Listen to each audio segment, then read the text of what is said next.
once was a world without fear. No walls, no wars, no distance between heaven and earth. Only breath, light, and peace. It was called Eden, not because of where it was, but because of how it felt. It was a place where everything existed in harmony, where every sound was a hymn, and every color spoke of purpose.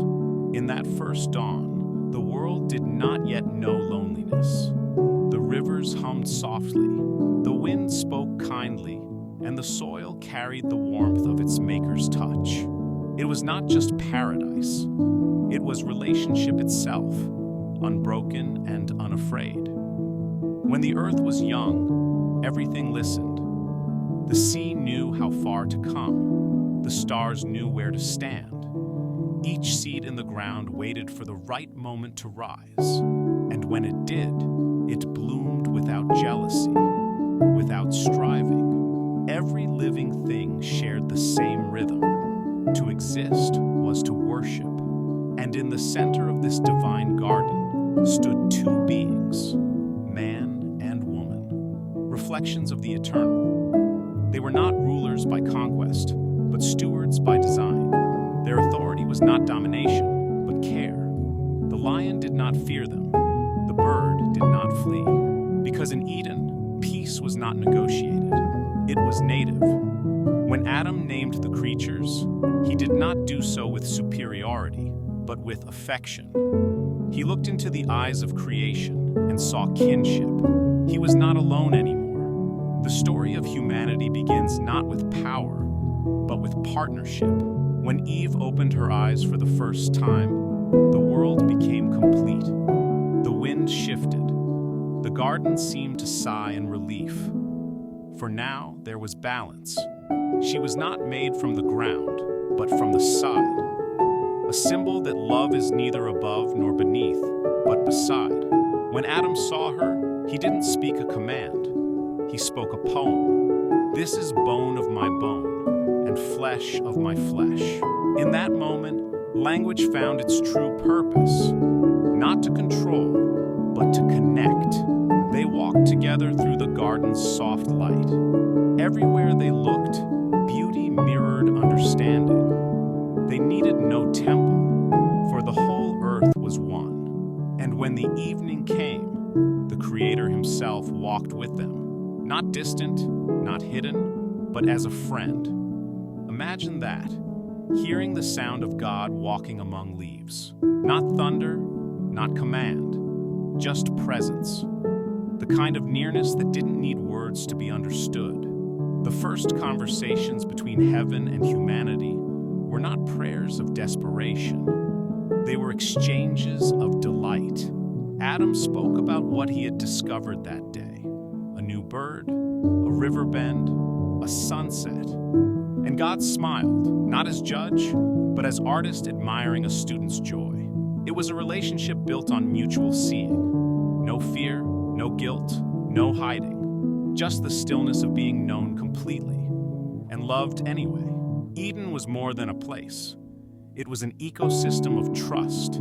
Each day began with light and ended with rest. No striving, no hurry, no doubt about tomorrow. Work was not a curse there. It was joy. Tending the garden was a form of worship. Hands in the soil, heart in the heavens. Every act of cultivation was an act of communion. They lived without mirrors, yet knew no insecurity. They had everything, yet desired nothing more. In their innocence, there was fullness. In their simplicity, wisdom. Sometimes, the most profound moments are the quiet ones. When the evening light turned golden, they rested by the rivers that wound through the garden. Eve's laughter rippled with the water. Adam's reflection danced with the breeze. Creation had not yet been divided into sacred and ordinary. Every breath was sacred. Every moment was holy ground. Even the silence carried warmth.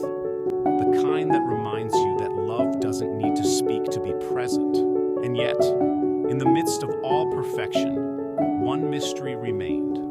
A a single tree. The tree of the knowledge of good and evil. It was not a trap, it was a boundary. A sacred line meant to preserve freedom. Because love, to remain love, must include the possibility of choice. Even paradise is incomplete without the freedom to walk away. So the tree stood there, silent, beautiful, untouched. Its presence whispered a truth. Trust is the root of harmony. As long as they trusted, Eden endured. And on the seventh day, the Creator rested, not because he was weary, but because creation was whole. The air was still. The earth exhaled. The sound of peace filled every living thing. This rest was not idleness. It was communion. It was the pause that makes the song meaningful. The stillness that allows beauty to echo. In that sacred rest, humanity found its place. Not as gods, not as servants, but as beloved caretakers of wonder. To understand Eden is to understand the original heartbeat of existence. It was not about location, but about alignment. A world where everything flowed toward goodness. Every sunrise was a reminder that light does not fight darkness. It simply shines. Every creature, every tree, every stream was tuned to the same quiet melody. It is good. And that goodness was not earned. It was given. Grace existed long before sin did. Love existed before loss. And even though Eden would one day fade, its memory remained written in the soul of every human being. The memory of how we were meant to be. We still carry Eden within us. It's in the way we crave peace, the way we long for belonging, the way we search for meaning beyond what we can see. The garden was not destroyed. It was hidden, waiting for hearts pure enough to find it again. And maybe when we forgive, when we create, when we love without condition, maybe then, for a brief moment,